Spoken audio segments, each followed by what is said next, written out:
在星空下享用丰盛的 BBQ 大餐，真的很有在国外的感觉。我跟呱呱睡醒之后，在园区里头到处参观，呱呱还体验了射箭，看他小小年纪架势十足，姿势也是100分。这样还不够，这里还有游园车，带我们去参观一下附近的景点。我们客家人在结婚的时候呢，男方会送女方一对油纸伞。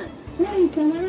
因为油纸伞呢，在客家文化里面是代表吉祥的意思哦。也等你也就了嘅地方如果我哋推动嘅呢客家文化元气，伊嘅地杯如果头摆农户用嘅工具，嗰度农民用嘅东西种喺地杯，嗰度好了去参观一下呀，好，谢谢。那我们就找时间去参观一下，谢谢。谢谢你。玩了一个早上，呱呱也累了，在休息充饱电力之后，我跟呱呱也到了客家文化园区逛逛，内乡哈参观一下，了解客家人穿山渡海的移民精神。妈咪，那是客家文化馆吗？对呀，我们去参观一下好不好？好，走。在这个充满客家风情的文化园区里头，我们参观丰富多元的展区跟活动，也了解东部纵谷地区客家聚落的生活、产业还有文化的各个面向。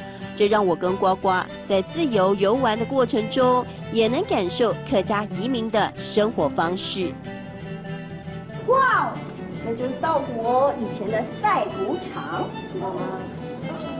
你好，欢迎你光临我们客家文化园区，有需要我帮你服务、帮你导览吗？要不要？好，那来弟弟来，那我现在先帮你介绍一下。然后呢，就向我人头摆呢，客家人晒谷头摆人割无有冇？无割起来，谷再转来都按你大流。阿姨，我可以试试看吗？当然可以呀，好，那你来，你会吗？你好，我可以教你。好，来，预备，开始。好，跑过来，好，要走，等要走，要跑。妈妈天数，妈妈天数3、2，等要先走。宝贝，台东有好多文化馆哦。妈咪，我喜欢客家文化馆。阿姨，听哈，参观一下。